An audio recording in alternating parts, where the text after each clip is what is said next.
This is Hedvig. I'm making a little video from Australia. I wanted to tell you a little bit of how I am, and also talk about some things I've been thinking a lot about when it comes to political commentary and bubbles and the kind of bias thing that goes on when we are in a certain bubble and in certain feeds and news feeds, because I was thinking a lot about that today. So first off, I'm in Australia. This is my room. This is the funnest part of the room, and I'm doing well. I'm living in a suburb called Ainslie in Canberra, and yeah, things are going well, trotting along, getting new friends, doing fun things. I'll make a little montage that I'll clip in like right after now of like things I have done.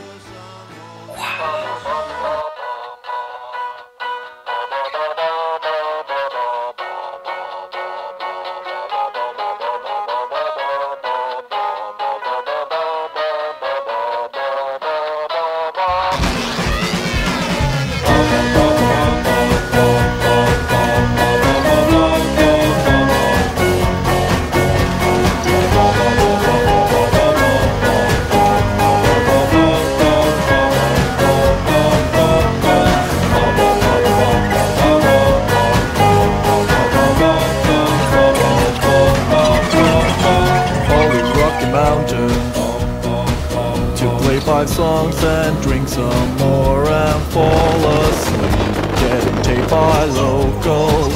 Don't have the nerve to ask for food and die of thirst in the backseats of rented wrecks.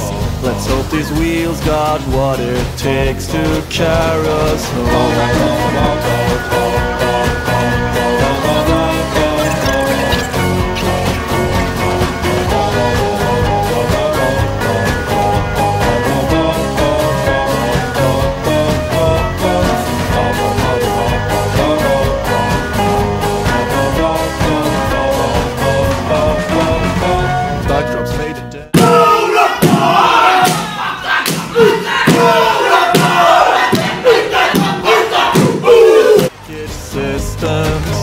Soul DJs, and you know the riot that brings. I wanna turn all their dance floors into a burning inferno of bop. I played a piano and I played a guitar. I played it on clubs and I played it in bars. I visited your city and I slept on your floors. I borrowed your strings and I've heard you hardcore. All the scores of the C to the A and the youth of today, and it's beautiful. Still I can't get enough of it. Did you see me eating frosties from your fridge? And the rice cookies you never ate were all gone when you went into the kitchen.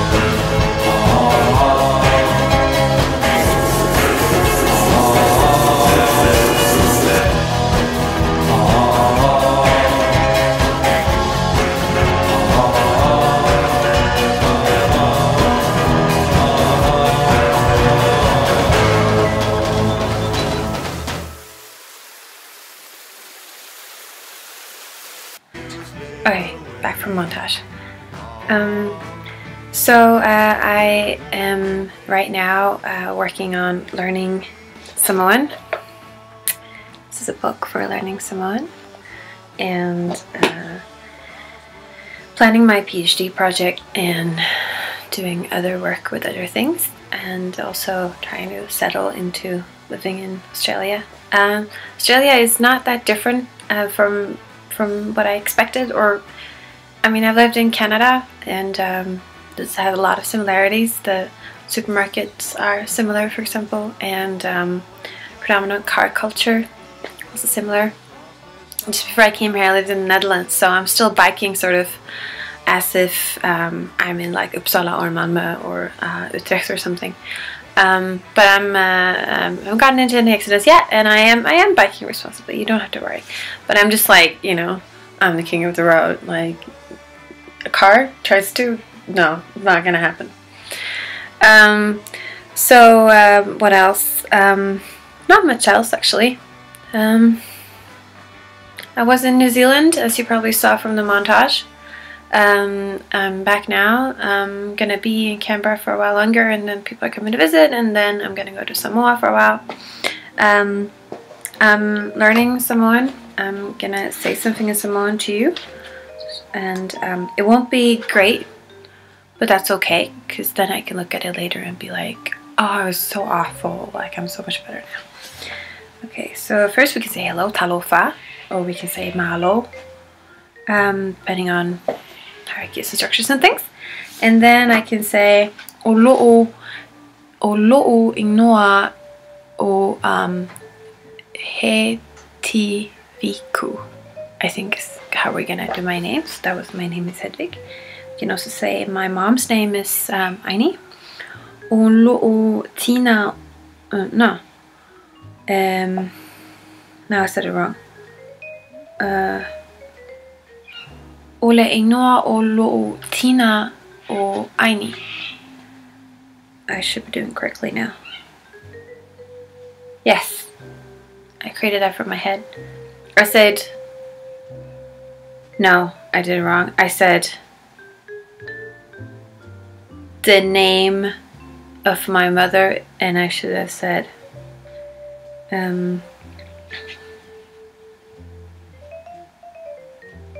anyway, yeah. Anyway, never mind that right now. I'm learning some phrases and getting things together, hopefully. So I was thinking about something today that I thought maybe I should talk about. So I've been a bit stressed lately about like that I should make videos or make blogs or something, because I feel like I think about a lot of things and I have things I want to share, but I don't know how to share it in a good way. And I find that a lot of the things I do, I'm not really satisfied with. But one way of getting better at doing things is actually just doing them.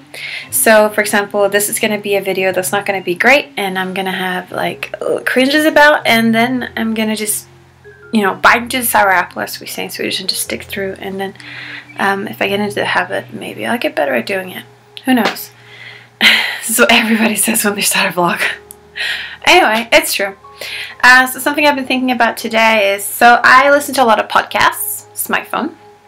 And I listen to American journalism, Swedish satire and comedy, and American storytelling, and Australian news, and I guess Swedish popular science and British popular science. Those are sort of the categories that I listen to. And I subscribe to several channels that deal with like Swedish political commentary and satire. And there's something I've been thinking a lot about, which is that, so there are a few comedians. So traditionally Swedish political commentary and satire is dominated by sort of leftist, socialist views. And I should probably say at this point that I do consider myself a sort of socialist, or depending on what country you are and what socialist means to you, but somewhere on the left sphere, definitely. And there are comedians, predominantly, I guess 3, maybe 4, no 4 at least, that are doing what I think is really fun and necessary and good comedy and political commentary, but from a more sort of right perspective, at least from Swedish views. You Americans or Australians would probably still consider it pretty lefty, but it's pretty right for us. This is all going to get fucked up with right and wrong, so right and left, right and wrong, it's bad. Anyway, I was thinking about the fact that sometimes they do observations that are meant to be a sort of response to something that they feel is getting too much space or getting... so there are sometimes people who are sort of from my group, my political group, but that I think make bad journalism or bad arguments. And I get a bit like embarrassed and a bit sad, because I want my side to have excellent theories and argumentations, and it's not always true.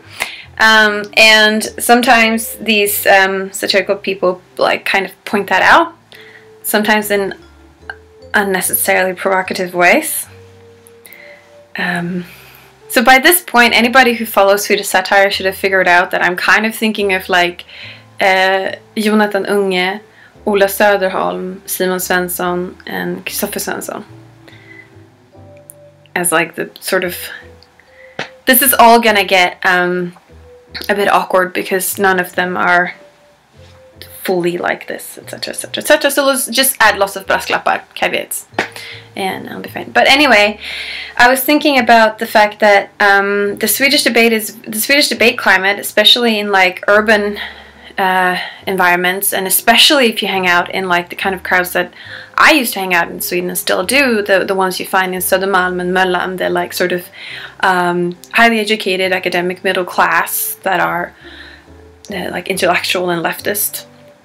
You can get like overdoses on certain types of rhetorics that sometimes are a bit dull or boring. And sometimes these comedians and also others react towards this and point out flaws. Sometimes inappropriately in a bad way, I have to say.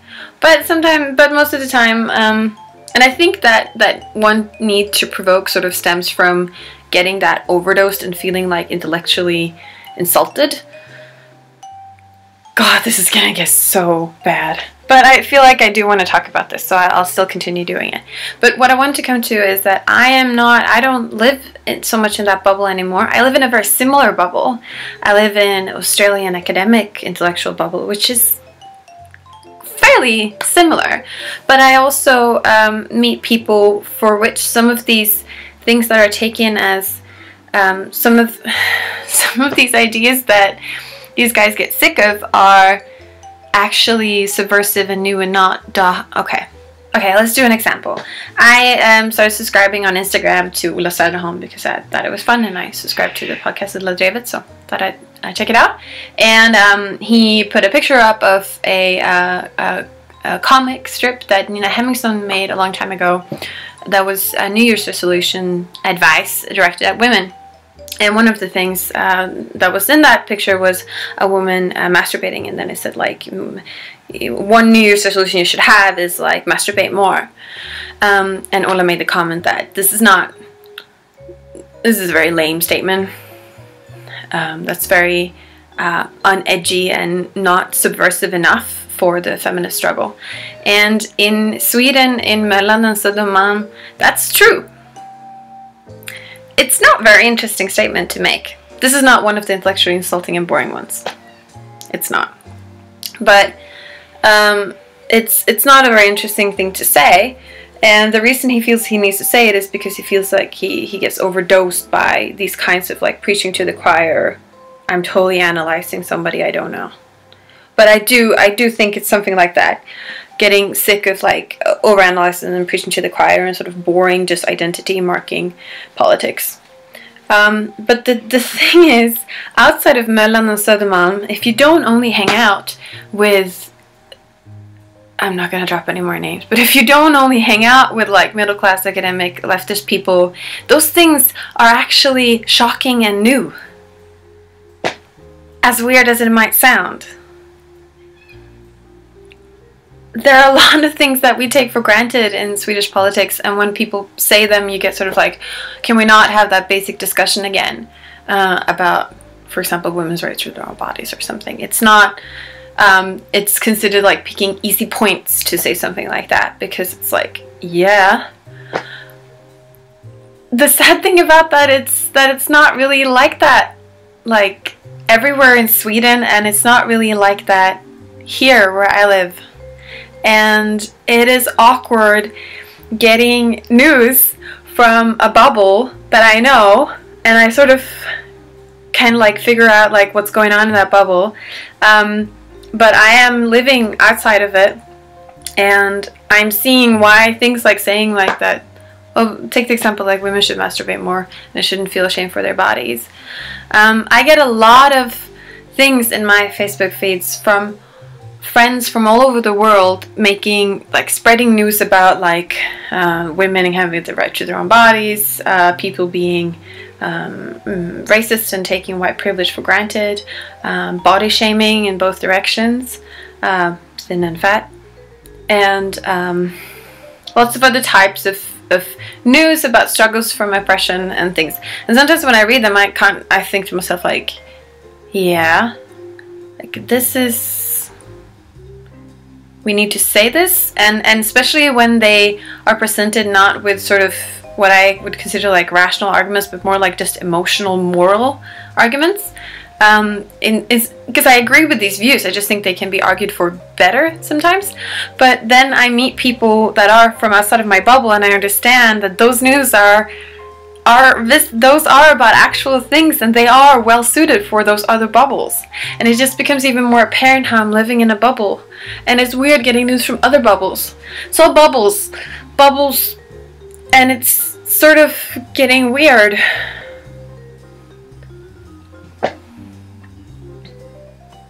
I think that's what I wanted to say. It's all bubbles, and it's all getting weird.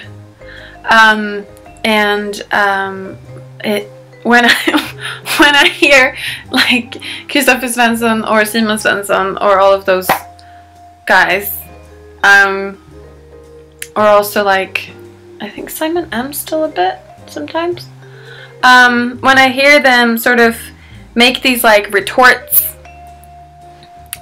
I think to myself like, you have no idea how much, like, I agree with you. But like the sad thing is that that's a sensible, necessary thing to say sometimes.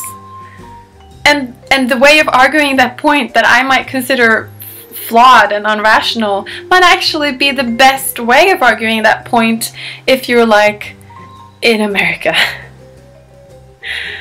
I do think that like preaching to the choir and is uninteresting. It's good if you come from a background where you weren't part of that choir and you became part of that choir and you want to feel as a part of that identity, but later, I don't know, I don't see it as very useful.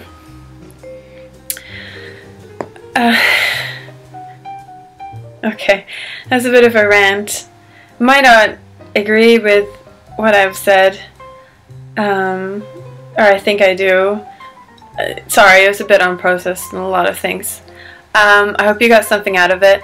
I mainly wanted to try and see what it was like to talk to a camera and about something I'm thinking about. And then maybe if you like it, you like it. If you don't, you don't, and that's fine. Okay, I think I don't have anything else to say. I think that's it. Goodbye.